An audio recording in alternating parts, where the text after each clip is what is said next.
ಯಾಕೆಂದರೆ ಅಂಧಭಕ್ತರು ಮೋದಿ ಅವರು ಏನು ಮಾಡಿದ್ರು ಸಂತೋಷ ಪಡ್ತಾರಲ್ಲ, ಅದನ್ನು ಸಮರ್ಥನೆ ಮಾಡ್ಕೊಳ್ತಾರಲ್ಲ. ಈಗ ಮೊನ್ನೆ ಹೇಳಿದ್ರು ಚಿನ್ನ ಖರೀದಿ ಮಾಡಬೇಡಿ ಅಂದರೆ ಭಾಳಷ್ಟು ಜನ ಒಳ್ಳೆ ತೀರ್ಮಾನ ಅಂದರು.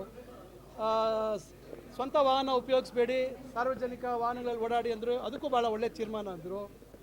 ಏನೆಲ್ಲ ಮೋದಿ ಅವರು ಹೇಳ್ತಾರೆ ಅದನ್ನು ಎಷ್ಟರವರೆಗೂ ಏನು ಭಾಳಷ್ಟು ಜನ ಅವರ ಮೇಲೆ ಭಾಳ ಅಪಾರವಾದಂಥ ವಿಶ್ವಾಸ ಇರೋರು ಇವತ್ತು ಸಾಮಾಜಿಕ ಜಾಲತಾಣಗಳಲ್ಲಿರ್ಬೋದು, ಬೇರೆ ಬೇರೆ ವೇದಿಕೆಗಳಲ್ಲಿರ್ಬೋದು, ಮೋದಿಯವರು ಭಾಳ ಒಳ್ಳೆ ಶುದ್ಧ ಒಂದು ಒಳ್ಳೆಯ ಜನಸ್ನೇಹಿ ಮತ್ತು ಜನರಿಗೆ ಯಾವುದೇ ರೀತಿ ಹೊರೆ ಆಗದ ರೀತಿಯಲ್ಲಿ ಆಡಳಿತ ಕೊಡ್ತಾ ಇದ್ದಾರೆ ಅಂತಕ್ಕಂಥ ಒಂದು ಮನಸ್ಥಿತಿ ಇನ್ನೂ ಇದೆ ಅಂತ ಕಾಣಿದ್ರೆ ಅವರೆಲ್ಲರಿಗೂ ಬಹುಶಃ ಇವತ್ತು ಸಂತೋಷ ಆಗಿರ್ಬೋದು. ₹3 ಡೀಸೆಲ್ ಜಾಸ್ತಿ ಆಗಿರುವಂಥದ್ದು, ಬೆಲೆ ಪೆಟ್ರೋಲ್ ಡೀಸೆಲ್ ಬೆಲೆ ಏನೇನು ಈಗ ಜಾಸ್ತಿ ಮಾಡಿದ್ದಾರೆ ಅದು ಜಾಸ್ತಿ ಆಗಿರ್ತಕ್ಕಂಥದ್ದು. ಸರ್, ನೀಟ್ ಎಕ್ಸಾಮ್ ರೀಶೆಡ್ಯೂಲ್ ಆಗಿದೆ. ಈಗ ನನಗೀಗ ಈಗ ಕೇಳ್ಪಟ್ಟೆ, ನೀವು ಈಗ ಕೇಳೋಂಥ ಸಂದರ್ಭದಲ್ಲಿ 21ನೇ ತಾರೀಕು ಆಗಿದೆ ಅಂಥೇಳಿ, ಮುಂದಿನ ತಿಂಗಳು. ಈಗ ಅನಿವಾರ್ಯ ಇದು ಮಕ್ಕಳಿಗೆ ನೀಟ್ ಒಂದೇ ದಾರಿ. ಇವತ್ತು ವೈದ್ಯಕೀಯ ಶಿಕ್ಷಣ, ವೈದ್ಯಕೀಯ ಕ್ಷೇತ್ರದಲ್ಲಿ ಯಾವುದೇ ವೈದ್ಯಕೀಯ ಮತ್ತು ಅಲೈಡ್ ಕೋರ್ಸಸ್ಗೆ ಸೇರಬೇಕಾದ್ರೆ, ಆದರೆ ಒಂದು ಈ ಸಂದರ್ಭದಲ್ಲಿ BJPಯವರು ಉತ್ತರ ಕೊಡಬೇಕಾಗುತ್ತೆ. ಕೆಲವು ಸಂದರ್ಭದಲ್ಲಿ ಈಗ ನಮ್ಮ KEAಗೆ ಸಂಬಂಧಪಟ್ಟಂತೆ CET ಪರೀಕ್ಷೆ ಬರೆದಾಗ ನಾವು ಭಾಳ ಸ್ಪಷ್ಟವಾಗಿ ಎಲ್ಲ ಸೂಚನೆ ಕೊಟ್ಟಿದ್ರು ಕೂಡ ಅಲ್ಲಿ ತಪಾಸಣೆ ಮಾಡುವಂಥವ್ರ ಒಂದು ಬೇಜವಾಬ್ದಾರಿ ತಂದಿಂದ 1-2-3 ಘಟನೆ ಆಯಿತು. ಅದನ್ನು ಯಾವ ಮಟ್ಟಕ್ಕೆ ಅದನ್ನು ಬಿಂಬಿಸಿದ್ರು, ಯಾವ ಮಟ್ಟಕ್ಕೆ ಅದನ್ನು ಕೊಂಡೊಯ್ತಕ್ಕಂಥ ಕೆಲಸವನ್ನು ಮಾಡುವಂಥ ಪ್ರಯತ್ನ ಮಾಡಿದ್ರು ತಮಗೆ ಗೊತ್ತಿದೆ. ಈಗ ಪ್ರಶ್ನೆ 5-6 ಜನ ಮಕ್ಕಳದಲ್ಲ, ಇವತ್ತು 22 ಲಕ್ಷ ಇಡೀ ದೇಶದಲ್ಲಿ ಎಲ್ಲ ರಾಜ್ಯಗಳಲ್ಲಿ ರಾತ್ರಿ ಹಗಲು ಇವತ್ತು 1 ವರ್ಷ ಕೈ ಬಿಟ್ಟಿದ್ದಾರೆ ಭಾಳಷ್ಟು ಜನ ಮಕ್ಕಳು. 1 ವರ್ಷ ಕೋಚಿಂಗ್ ಸೆಂಟರ್ಗಳಲ್ಲಿ ಲಕ್ಷಾಂತರ ರೂಪಾಯಿ ಖರ್ಚು ಮಾಡಿ ಇವತ್ತು ಮಕ್ಕಳು ಒಂದು ಆ ಮೆಡಿಕಲ್ ಎಕ್ಸಾಮನ್ನು, ನೀಟ್ ಪರೀಕ್ಷೆಯನ್ನು ಬರೀಬೇಕು ಅಂತಕ್ಕಂಥ ಒಂದು ಒತ್ತಡದಲ್ಲಿ ಇವತ್ತು ಬರೆದಿದ್ದಾರೆ. ಈಗ ಅವರಿಗೆ ಏನು ಉತ್ತರ ಕೊಡ್ತಾರೆ ಅಂತಕ್ಕಂಥದ್ದು ಮಹಾನ್ BJP ನಾಯಕರು ಹೇಳಬೇಕಾಗುತ್ತೆ. ಅವರು ಉತ್ತರ ಕೊಡಬೇಕಾದ ಯಾರೂ ಬಾಯಿ ಬಿಡ್ತಾ ಇಲ್ಲ ನೋಡಿ. ಯಾವ ನಮ್ಮ ಒಂದು KES ವಿಚಾರ ಆದಾಗ ನಾನು ತಕ್ಷಣ ಹೇಳಿದೆ, ಇದು ಅವ್ರು ಯಾರು ತಪ್ಪು ಮಾಡಿದ್ದಾರೆ ಕ್ರಮ ತಗೊಳ್ತೀವಿ ಅಂಥೇಳಿ.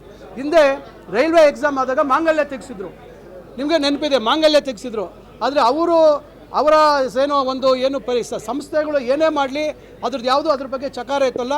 ಆದರೆ ನಾವು ವಿರೋಧ ಪಕ್ಷದ ಸರ್ಕಾರಗಳು ಏನಿದ್ದಾವೆ ಈ ದೇಶದಲ್ಲಿ, ಅಲ್ಲಿ ಏನಾದರೂ ಸಣ್ಣ ಏನಾದರೂ ಒಂದು ಎಡವಟ್ಟು ಇವನೇನು ನಮ್ಮ ಸರ್ಕಾರದ ಅಲ್ಲದೇ ಇದ್ರೂ ಕೂಡ ಯಾರೋ ಒಂದು ವ್ಯವಸ್ಥೆಯಲ್ಲಿ ಯಾರಾದರೂ ಒಂದು ಮೂಲೆಯಲ್ಲಿ ತಪ್ಪು ಮಾಡಿದ್ರೆ ಅದನ್ನು ನೇರವಾಗಿ ಸರ್ಕಾರ ಹೊಣೆ ಅಂತಕ್ಕಂಥ ಮಾತನ್ನು ಒಂದು ರೀತಿಯಲ್ಲಿ ಬಿಂಬಿಸ್ತಕ್ಕಂಥವ್ರು ಇವತ್ತು ಅವ್ರು ಇದಕ್ಕೆ ಅವರೇ ಉತ್ತರ ಕೊಡಬೇಕಾಗುತ್ತೆ.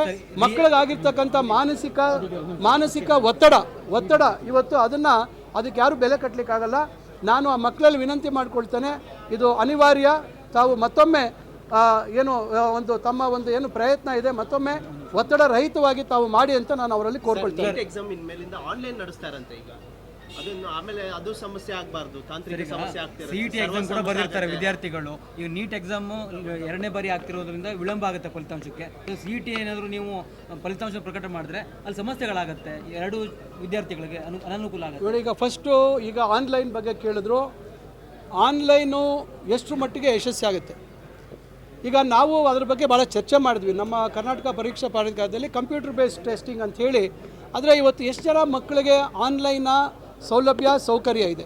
ಇವತ್ತು ಒಂದು ಕರ್ನಾಟಕ ಪರೀಕ್ಷಾ ಪ್ರಾಧಿಕಾರದ ಒಂದು ಅಪ್ಲಿಕೇಶನ್ ಫಿಲ್ ಮಾಡಬೇಕಾದ್ರೆ ಎಷ್ಟೋ ಜನ ಗ್ರಾಮೀಣ ಪ್ರದೇಶದಲ್ಲಿ ಮಕ್ಕಳು ಅಲ್ಲಿರುವಂಥ ಸೈಬರ್ ಸೆಂಟ್ರಿಗೋ ಮತ್ತೊಂದು ಕಡೆ ಹೋಗಿ ಅವಲಂಬಿತರಾಗ್ತಕ್ಕಂಥವ್ರು ಇದ್ದಾರೆ. ಈಗ ಪರೀಕ್ಷೆ ಯಾವ ರೀತಿ ಇವತ್ತು ಆನ್ಲೈನ್ ಮಾಡಿದ್ರೆ ಯಾವ ರೀತಿ ಬರೀಲಿಕ್ಕೆ ಸಾಧ್ಯ ಆಗುತ್ತೆ. ಇವತ್ತು ಗ್ರಾಮೀಣ ಪ್ರದೇಶದಲ್ಲಿ ಇರ್ತಕ್ಕಂಥ ಮಕ್ಕಳ ಪರಿಸ್ಥಿತಿಯನ್ನು ಬಹುಶಃ ಅದು ವಸ್ತುಸ್ಥಿತಿ ಅರ್ಥ ಮಾಡ್ಕೊಳ್ದಿರ ಇವತ್ತು ಹೇಳಿಕೆ ಕೊಟ್ಟಿರ್ಬೋದು. ಖಂಡಿತ ಅದು ಕಷ್ಟ ಸಾಧ್ಯ. ಅದಕ್ಕೆ ಭಾಳಷ್ಟು ಪೂರ್ವ ತಯಾರಿ ಆಗಬೇಕು. ಮಕ್ಕಳಿಗೆ ಭಾಳಷ್ಟು ಅದ್ರ ಬಗ್ಗೆ ತಿಳುವಳಿಕೆ ಕೊಡುವಂಥದ್ದಾಗಬೇಕು. ಮಾಕ್ ಎಕ್ಸಾಮ್ಸ್ ಆಗಬೇಕು. ಇವೆಲ್ಲ ತಯಾರಿಗಳು ಮಾಡ್ಕೋಬೇಕಾಗತ್ತೆ. ಭಾಳ ದೊಡ್ಡ ಮಟ್ಟದಲ್ಲಿ ಇದಕ್ಕೆ ಗಮನ ಕೊಡಬೇಕಾಗತ್ತೆ. ಇದು ಅಷ್ಟು ಸುಲಭದ ಮಾತಲ್ಲ. ಆಮೇಲೆ ಏನೀಗ ನಮ್ಮ ಕೌನ್ಸಿಲಿಂಗ್ ಬಗ್ಗೆ ಈ ಮುಂದೆ ಫಲಿತಾಂಶದ ಬಗ್ಗೆ ಹೇಳ್ತಿದ್ದಾರೆ. ನಮ್ಮ ಫಲಿತಾಂಶ ಸಮಯಕ್ಕೆ ಸರಿಯಾಗಿ ನಾವು ಪ್ರಕಟಣೆ ಮಾಡ್ತೀವಿ. ಆಮೇಲೆ ಈ ವಿಷಯ ಬರೋದಕ್ಕೆ ಮುಂಚಿತವಾಗಿ ನಾವು ಖಾಸಗಿ ಇಂಜಿನಿಯರಿಂಗ್ ಕಾಲೇಜುಗಳ ಒಂದು ಒಕ್ಕೂಟದ ಜೊತೆಯಲ್ಲಿ ಒಂದು ಕುಪೇಕ ಅವ್ರ ಜೊತೆಯಲ್ಲಿ ನಾವು ಒಂದು ಒಡಂಬಡಿಕೆ ಮಾಡ್ಕೊಂತ ಚರ್ಚೆ ಆಯಿತು. ಆವಾಗ ಅವರು ಹೇಳಿದ್ರು, ಈ ರೀತಿ ನಿರಂತರವಾಗಿ ನೀಟ್ನ ತಡ ಆಗ್ತಾ ಇದೆ, ಪರೀಕ್ಷೆ ಒಂದು ಇಂಜಿನಿಯರಿಂಗ್ ಕೋರ್ಸ್ ಪ್ರಾರಂಭ ಆಗೋದಕ್ಕೆ ತಡ ಆಗ್ತಾ ಇದೆ ಅಂತಕ್ಕಂಥದ್ದು. ಈಗ ಅದನ್ನು ನಾವು ಅದ್ರ ಬಗ್ಗೆ ಸ್ವಲ್ಪ ನಾವು ಮಾಹಿತಿಯನ್ನು ಕಲೆ ಹಾಕ್ತಾ ಇದ್ದೀವಿ. ನಾವು 2023ರಿಂದ ನಾವು ಪ್ರಾರಂಭ ಮಾಡಿದ್ದು ವೈದ್ಯಕೀಯ ಮತ್ತು ಇಂಜಿನಿಯರಿಂಗ್ ಮತ್ತು ಇತರೆ ಸೀಟ್ಗಳನ್ನು ಒಮ್ಮೆಲೆ ಮಾಡಬೇಕು. ಯಾರು ಇವತ್ತು ಪ್ರತಿಭಾನ್ವಿತರಿದ್ದಾರೆ ಅವ್ರಿಗೆ ತೊಂದರೆ ಆಗಬಾರ್ದು.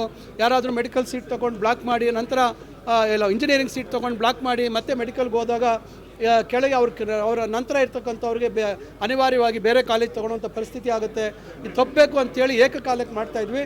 ಯಾಕೋ ಇವತ್ತು ನೀಟು ಮತ್ತು MCCಯ ಒಂದು ಕಾರಣದಿಂದ ಇದೆಲ್ಲ ಪ್ರಕ್ರಿಯೆಗಳು ವಿಳಂಬ ಆಗ್ತಾಯಿದೆ. ಬಹುಶಃ ಸ್ವಲ್ಪ ಇದ್ರ ಬಗ್ಗೆ ನಾವು ಚರ್ಚೆ ಮಾಡಿ ಮತ್ತು ನಾನು ಮತ್ತು ವೈದ್ಯಕೀಯ ಶಿಕ್ಷಣ ಸಚಿವರು ಅವರು ನಮ್ಮ KEA ಉಪಾಧ್ಯಕ್ಷರಿದ್ದಾರೆ, ನಾವು ಅದನ್ನು ಚರ್ಚೆ ಮಾಡಿ ಒಂದು ತೀರ್ಮಾನ ಮಾಡ್ತೀವಿ. ನೀವು ಸಣ್ಣ ಆಗಬೇಕಲ್ವಾ? ಅದು ಒಂದು ಉತ್ತಮ ಆಹಾರದಿಂದ ಸಣ್ಣ ಆಗಬೇಕಲ್ವಾ? ಪ್ರತಿದಿನ ನಮ್ಮ ಜೀನಿ ಸ್ಲಿಮ್ನ ಯೂಸ್ ಮಾಡಿ ಯಾವುದೇ ಸೈಡ್ ಎಫೆಕ್ಟ್ ಇಲ್ದಂಗೆ ನೀವು ಸಣ್ಣ ಆಗ್ತೀರಾ.